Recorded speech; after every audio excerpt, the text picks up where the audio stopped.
I want to welcome you all to the interrogation room.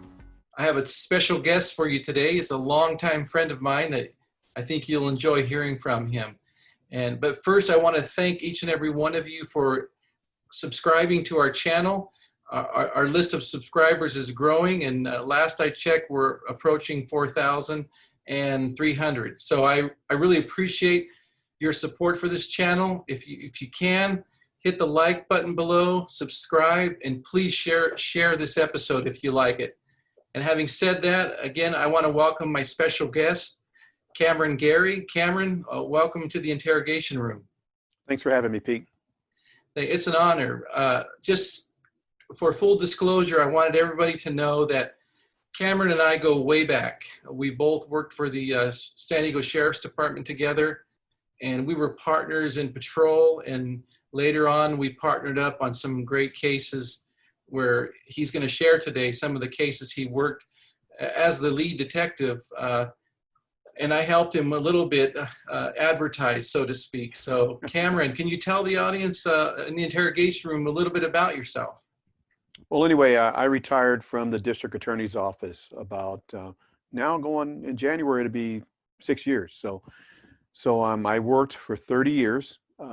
My first 3 years, I was a probation officer here in San Diego County.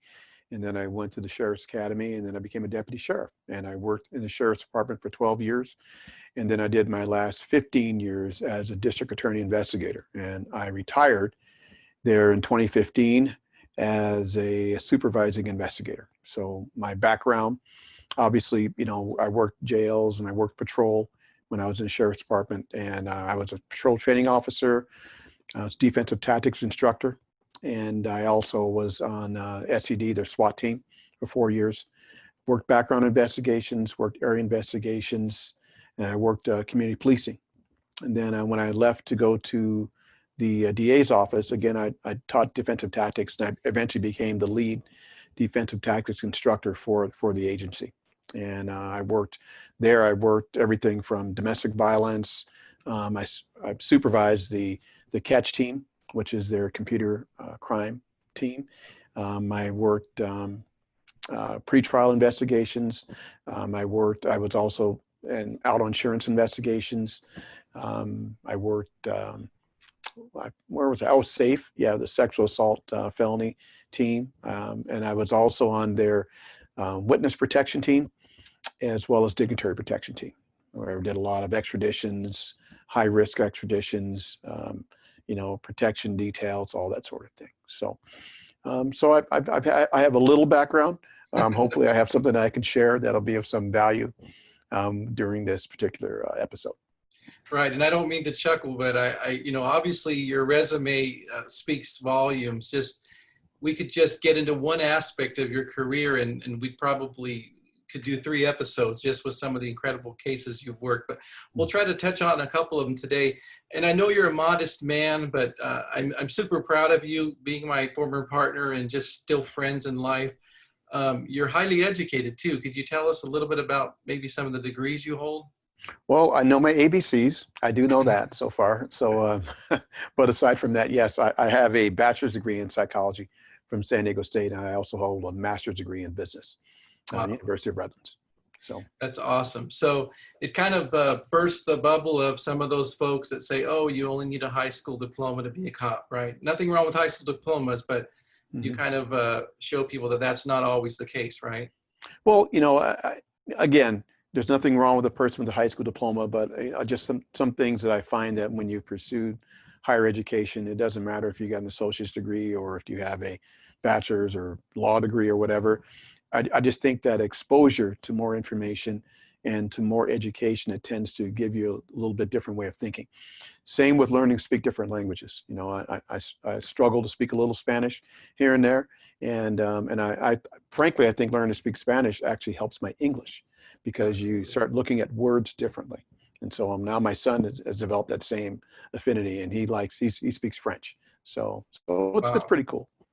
Yeah, so having said that, we have a big audience, and many of them are Spanish speakers. So I'm going to test your skills right now. I'm going to put you on the spot.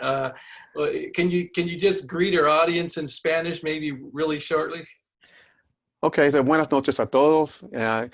Parece que yo tengo un acento diferente es porque escucho mucha música de salsa. Entonces, yo tengo un acento como un cubano. Yo sé, pero es mi acento.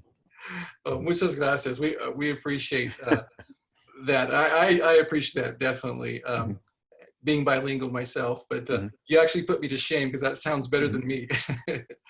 But anyway, in all seriousness, I really mhm, thank you for being with us. I'm glad mhm, you were able to give our audience that background, mhm, which will lead into some of the topics we're about to discuss. Something that you and I briefly just discussed, which is timely right now, mhm. is the recent events that are going on in Aurora, Colorado. You heard about the high risk stop or the hot stop of the alleged stolen vehicle, and the Mhm. family was taken out and placed on the ground, right?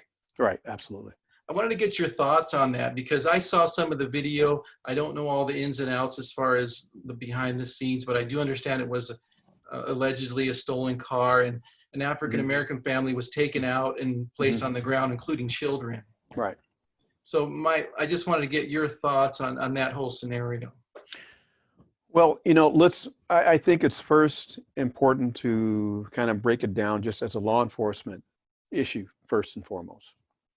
And, Pete, from when we worked as patrol officers, when you hear a call come over the radio, now they do it by computer, but radio, computer, however they do it, about a stolen vehicle and maybe it's occupied or something along those lines, you're gonna approach it with caution, and you're going to approach it because it is a felony to steal a car. And then you're going to, obviously you're going to make, your attempts to apprehend the perpetrators. So with that being said, there are certain protocols that are normally followed. Generally, they're going to do what's called a hot stop. For those who are uninformed, hot stop is when they bring the cars together and they point weapons and they direct the person out. Very different than a regular stop when you walk up to the car and that sort of thing. Is it a bit more aggressive? Absolutely it is, because generally the threat levels are going to be much higher. And that's not unusual, and it's not for a stolen vehicle situation. It's not something that we would look at, as being surprising. Now, in this scenario, though, you have a car that's stolen, but you have people that are in it. Okay, well, who's in it? Well, you have a bunch of, women and children. And so that was, to me, that would be something that would give me some pause for consideration. It was a bunch of, a bunch of men, or even a bunch of women, because they're adults, because women can shoot you too. So women can be violent. And I've seen some very violent things happen with women suspects. But I have yet in my 30 years, working various types of cases, working auto insurance fraud. We worked with stolen cars. We dealt with stolen vehicles quite a bit. And I have yet to ever see a person go steal a car with their kids, so especially with a little small kid with them. I've never seen it. I'm not, maybe it's happened somewhere. Maybe someplace people do steal car they bring their kids along, but I've yet to see that. And that right there would give me some pause for concern, because if I stop the car and there's a women in there with small children, I'm going to want to say, wait a minute, this is weird. That's going to give me some, pause for concern. And now I'm going to probably look into it a bit further. And as we found out what happened in this case, it wasn't, they weren't the perpetrators or the suspects. But they end up pulling them out, hot stopping them, pulling the kids out of the car as well. And even if you did the hot stop on the adults, I just don't see the reason to pull a 6-year-old child, out. I don't know of any cases where 6-year-old children take firearms and shoot police. Maybe it's happened sometime in the past. I'm not aware of that happening. I don't see that person as being a threat. Now, let's just kind of do a little mental gymnastics here. Let's just say that they were the actual suspects, that these women actually did steal the car. Okay, pull them out, do what you do. But the kids, you take the kids and you move them to the side, or you have somebody come over. Hey, can you take little Susie and little Sally and take them and put them in the car or something along those lines to Right. keep them out of the way and keep them safe. But there's no reason to handcuff them. There's no reason to put them on the ground or do any of the things you would do with an adult or even a teenager. For basically, what's that, 6-year-old to first grade kid, Yes. kindergarten, first grade kid, If that, yeah. so I just can't see the rationale for doing that. So right then something's amiss, to me, looking at the case. And then from there you have to, take your steps and then, do the investigation as is warranted. So.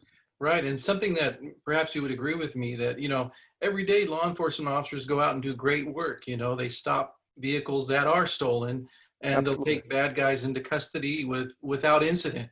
But all it takes is one incident like this where maybe an officer misjudges a situation. Um, Again, we weren't there. I know it's easy to Monday morning quarterback, but I mean, it gives us all a black eye. And I say us, even though we're retired, it's still painful to see, these things happen, and it sets us all back, don't you think? Well, and that's why I wanted to be fair about this and say, because people say, why are they pointing guns? Well, that part isn't the issue. It's the little kids that's the issue, because sometimes you may pull over a car or stop a person, might not be the right person for whatever reason. Maybe the information came out wrong. Maybe the license plates were changed. Who knows? There could be any number of things that could occur. And that's the reason why we conduct investigations, so we can discern whether or not this is, the fruits of the crime or not. Right. But when you have small children like that, in that circumstance, those small children don't present that level of threat where you would have to prone them out, at gunpoint. I just don't, that to me, I think is what upsets most people. And it's shocking, frankly, shocking to most people to see that. And I think that's where the uproar came from.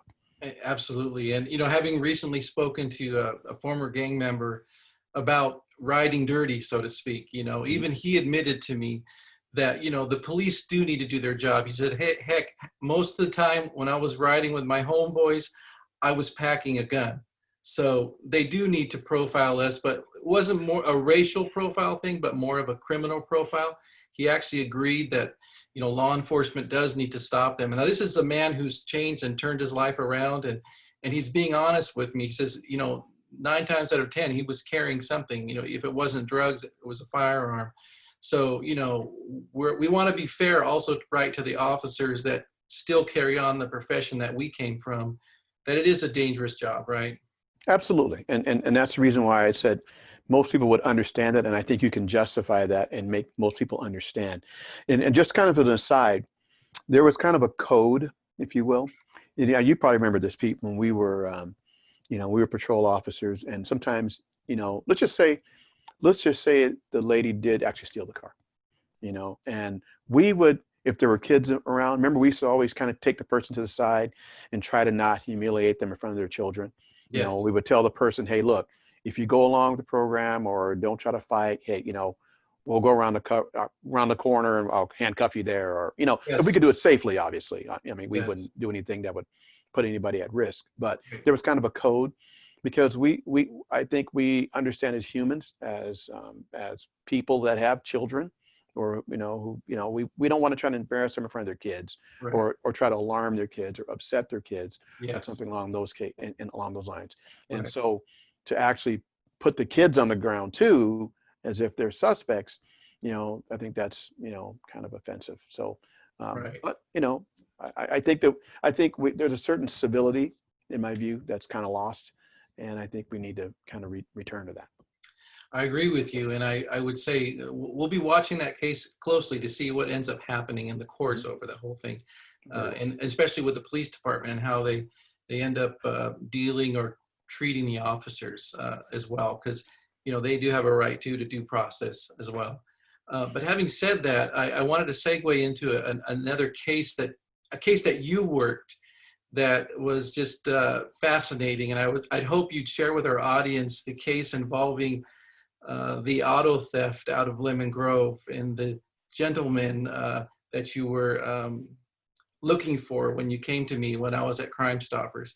And I'll just jog your memory. He was called the Cross-Dressing Crook. Mm-hmm. Mm-hmm. Can you tell us about that case? Yeah, well, I mean, that's a case. It was obviously quite a while ago. Right. You probably remember more about it than I do. But but to make a long story short, this gentleman, he had stolen an older relative's identity, and he would go out and he would purchase cars, and then he would use the identity to, you know, to get the cars and steal them or whatever, and get other property. And the reason why they called him the cross-dressing crook is because he was actually a guy, but people thought it was a woman because he was using a woman's ID. And basically, there's not a term that we would even use now, frankly. This has been over 20 years that this happened. Right. So now it would be kind of somewhat untoward for us to use that term. Right. But this is a person that basically dressed as a woman and basically acted as a woman. And I remember when I went back to Richmond, because after we determined where he was, and he was caught in Richmond, Virginia, I flew back there to bring him back. It was an extradition. Yes. And I remember talking to him, and, you know, just, you know, after he admitted what he did and that sort of thing. And we were just talking, you know, just not as a, you know, investigation type of thing, just talking as two people.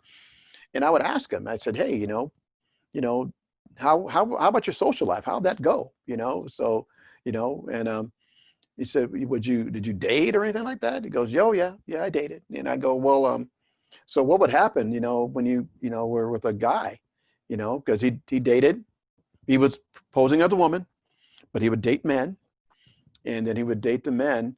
And I said, so sometimes things can get a little intimate.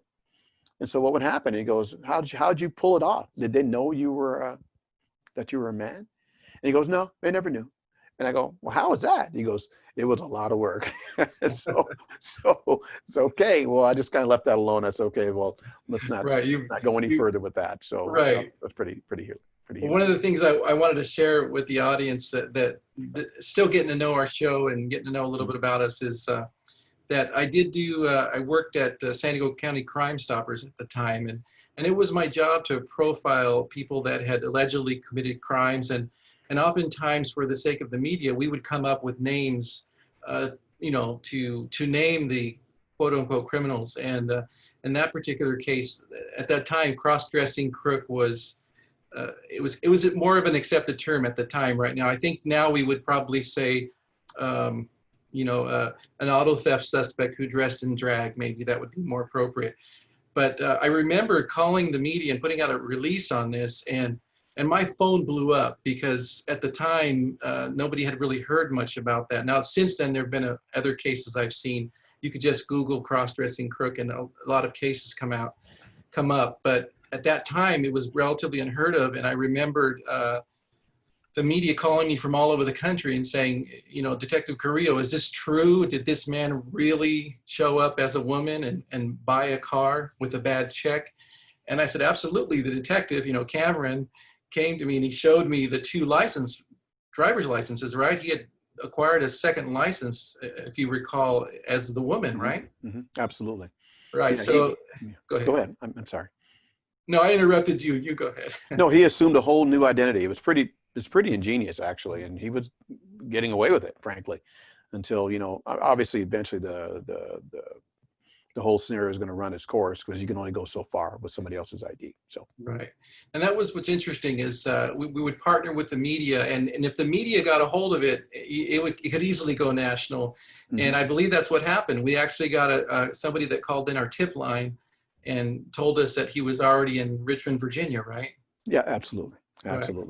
So, you know, one thing about those cases, and you mentioned the Crime Stoppers speak, I tell guys that all the time. I said, you know, I can tell you, when I was working detectives, whenever I went to Crime Stoppers, people would think that folks don't snitch you off. And, you know, you let them know there's like $500 or $1,000 or whatever reward. And trust me, they're going to snitch you off. I mean, you know, quickly. And before you know it, and people tell you, those calls will start coming in. And it was a great tool. I loved it. Absolutely. And I remembered proudly partnering with the Univision network, and they loved our content. We would provide them reenactments, and they would broadcast, as they still do, out of Miami. And we got calls on where murderers were hiding in Honduras and El Salvador, and people calling us in Spanish. So again, back to the Spanish, very beneficial working cases, right? To know Spanish. Absolutely. So anyway, I wanted to share that. Thank you for sharing that with the audience. I think that's an interesting case, and which leads me to another topic I wanted to talk to you about, and it's a little bit more serious, and that is the subject of officer-involved shootings. And Mm-hmm. you and I share a major incident that one of our partners was involved in, and I was hoping you would just share that with our audience, the shooting in Lemon Grove, and how that went down, and just sort of how we work together. And then maybe we can talk at the end about sort of the duty that deputies or officers have when they've used deadly force. Yeah, well, it happened. Oh, geez, this is over 20 years ago, and I remember that day out in Spring Valley eating lunch, Pete and I, and we were eating lunch, and we were working. I believe I was working Spring Valley at the time, and I think you were also working somewhere in the valley at that Yes. time, and we had lunch and we left, and then I don't remember how much later it was, but we get a call on the radio. It came out as an 11:45 suspect on the run, which was kind of confusing. It's like 11:45, that's a suicide. How does a suicide guy run? So that's kind of weird. So that didn't sound right. But at the trolley, and it came down as one person down, suspect on the run. And it's like, oh, okay, well, I think they meant 2:45, and maybe the person just misspoke or something along those lines. So it was 2:45 with a solid deadly weapon. So we didn't know that the victim at that point had been killed yet, had died yet. So what happened was this person was on a trolley in Lemon Grove, and they shot somebody unprovoked on the trolley, and shot them, killed them right there in front of all the passengers. Got off the trolley and hightailed it out of there. So Pete and I were relatively nearby. We get in the area and we start doing what we call a grid search. And so it was Pete, myself, Alberto Santana, Stacey Taylor.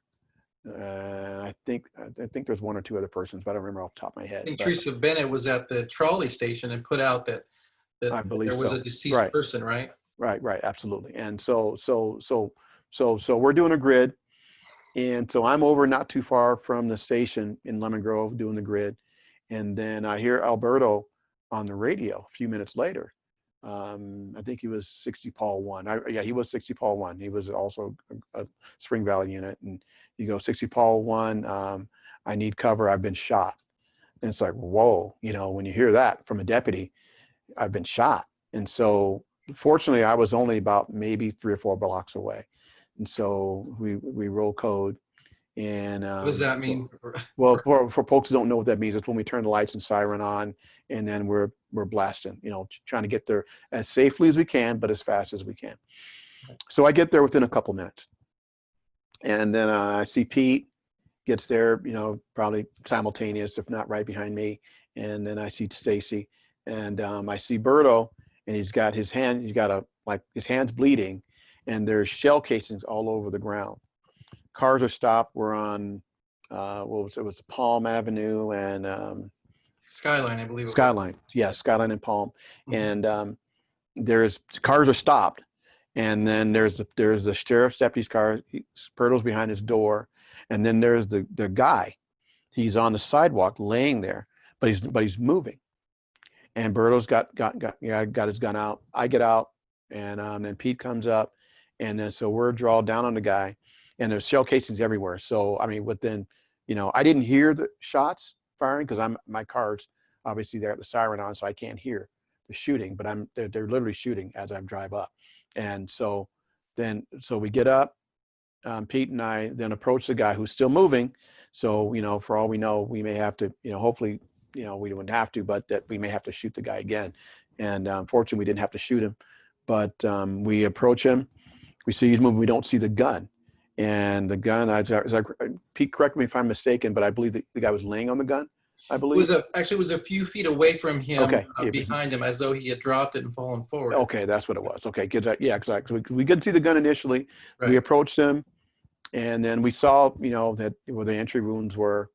And then you and I, we handcuffed him, and then we trying to render aid because we call for, obviously, a lot of people don't understand. It's not like TV, where Clint Eastwood shoots a guy, has a cigarette and leaves or whatever. It doesn't work like that. So we have a duty to render aid to even the person that we shoot, and so we did that, and of course medical aid gets there, and then we can obviously we continue with the investigation. Right. So what had happened, for folks, just to let everybody know, when the guy was walking away, we had a description, obviously, because people saw him at the trolley station on the trolley. So Bertle is literally a couple blocks where he's doing a grid in one area, I'm doing a grid in the other. Bertle sees him, gets out of his car, sheriff's department, I need to see your hands. And the guy just turns, immediately wheels around, boom, and shoots, gets a lucky shot. And it just kind of shows the efficacy of point shooting, because what you point at, kind of what you'll hit. And sure enough, Bertle had his gun out, the guy shot, the bullet went in Bertle's hand and then went out. But it didn't damage any of the bones. It hurt a lot, obviously. And so then the gun battle, went on. Bertle shot some rounds, and I don't remember exactly, how it all went out after that. But I do remember he said that the guy, he hit the guy, then the guy got up and challenged him and said some things like, "Come on, Actually, whatever, he did. He told me he came right at him and he pointed the gun. Right. Initially started walking away, but then turns around, points the gun at him. And excuse my language, but he told Berto, "You ain't shit. You ain't shit." Right. Something right. Like And it was a very challenging type of thing. Absolutely. And then that's when Bertle was able to get his wits about him, and then was able to put the rounds into, center mass. Unlike what people say, why didn't you shoot him in the leg? Or, that's not how it goes down, because everything is happening so fast. And if someone's trying to kill you, you don't have time to be that, that discerning, frankly. You have to shoot, to the biggest available mass that you can possibly hit. And obviously that was the center of his body. And eventually he rendered the guy incapacitated. And but again, Berto did take a round through his hand, and was able, obviously, he survived that. And but the suspect didn't survive. So right. But and we talked about this, like the rendering aid part. I remembered immediately, the whole world comes, right? Because we put out the call for cover, and we have to remind folks that there's still an investigation, even though the suspect is down, and they don't step on the shell casings, things like this, right? But we had before the paramedics arrived, something that you and I just talked about is we do have this duty to continue serving the public, and in that regard, there's a duty to, as you said, render aid to the victim, or in this case, the suspect, right? And so I remember, even though he was handcuffed, is opening up his shirt, and it's a vivid memory to me. And just so I want to share this with people so they know what it's like to be a police officer, and some of the things that you have to see, something to think about before you get in this line of work. We opened up his shirt, and as you said, there was these perfect, bullet holes where he had been hit, and I had to do CPR and those chest compressions, and there's no time for gloves at the time. I mean, we just started doing chest compressions until the paramedics got there. And I'll never forget looking up, and the neighbors were already taking pictures, and you have to just, focus on the task at hand. Okay. Yes, this guy's a bad guy. I'm watching Berto getting into the ambulance, right? And he's clearly upset, holding his hand. You're angry inside because this guy shot your partner, but you have to be a professional and separate yourself and say, but this guy's still a human being. And I know some people probably think it's crazy to even hear a cop say that, but we did the CPR, the paramedics come, and then they take over, and then they declared him dead on scene. And so then becomes the investigation. I'll never forget the sergeant arrived, and good man, Gary Haig, and he started, supervising as they do. And I'll never forget, he says, "Pete, I want you to go down the street and start taking witness statements." And I bring this up, Cameron, because you'll. I did the same thing. I had to go do witness statements too. So okay. Yeah. So, Yeah. And maybe I should ask you, because I'll never forget the neighbors asking, "What's going on? What's going on?" Mhm. And I had just literally cleaned the blood off of my hands, and now I'm scratching notes, heard nothing, saw nothing, and I go to the next house. And I'll never forget, if most people if they would even think for a second, like, you have to separate yourself from everything you just saw. Your partner's shot. You're worried about him. He's at the hospital. You've done CPR, and now you're taking statements. I mean, not that we have to be robots, but we're human beings, right? We go through what we've just seen, but we have to separate ourselves and still be a professional and take these notes. So what are your thoughts about that part? Because you were out down the street taking notes too, right? Right. We have to compartmentalize. And it's, I mean, just when you think about that, Pete, you know, of the different scenes we've been on from you, the shooting that you had, and, you know, and a couple others that I've been at, you know, and, you know, we have to try to put that in its place. And it's difficult for us. And that's why a lot of times police have a hard time dealing with life sometimes, because we have to understand that we are human beings. And as much as we try to pretend like things don't affect us, it is. I'll tell you a story, and if I can digress. Yeah. My son, I have one son who was born when I was a patrolman. I was a training officer. And I remember coming back, that was right when you have family leave. I came back from family leave. You know, I was off on a few weeks or so. Come back to work. I was a training officer in patrol. And I had a trainee with me. I remember Martin Avalos was in my car. And as good TOs do, whenever calls come out, hey, trainee, you're taking that call. You know, that's what we do. That's so a you good get the training experience. Yeah, that's what good training officers do. So we get a call of a baby, an infant that's not breathing. So it's over off, I think off of Tyler or something like somewhere in Spring Valley. We're not that far away. It's okay, hey, Marty, we're going to go take this. So we go over there and we take the call, and we get there, and it was an infant, and just literally the same age as my son. You know, my son I just got back to work, so my son had just been born. And so we get there, and the baby's got a distended bladder and bluish lips, and they're starting to release some I guess pus or something out of the mouth, like regurgitation. Because what happened, the father claimed that the baby had stopped breathing. You know, it's, you know, I don't know what was wrong, you know, kind of thing. Right. And which is really unusual. I mean, this wasn't a SIDS type of situation. So we get there and we're trying to render aid. You know, we try to do chest, you know, like teach chest compressions for a baby type of thing, and then try to blow, but we couldn't blow because the bladder was so distended. You know, because the baby was already full of air, because apparently the father had tried to blow and fill the baby's bladder up, you know, and fill the baby's lungs up and everything else. And so when I got there, there was just all this stuff coming out of the mouth. Well, come to find out later that it was the father that actually killed the kid, because I guess the baby was crying too much, and the father had either hit or shaken or whatever, and then it ended up being a murder case, you know. Wow. So that, you know, it struck me, because here's a child same age as my son, and you know, my son's 26 years old now, so it's, you know, things like that stay with you. Yeah. You don't forget stuff like that, you know. And it was just really disturbing to me, you know, to see something like that. If somebody would do that to a baby, it was absolutely very traumatic.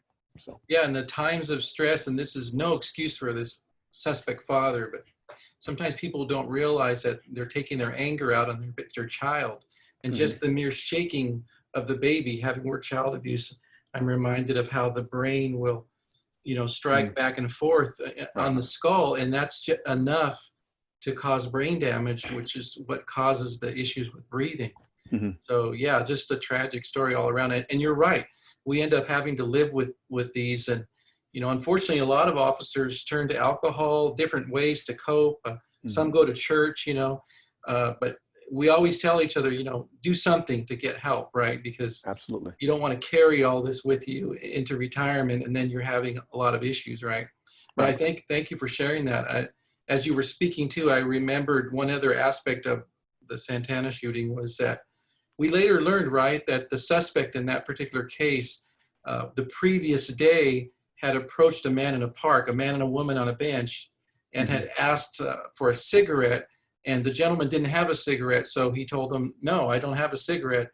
And the suspect apparently had pulled out a gun and shot and killed the man and ran off.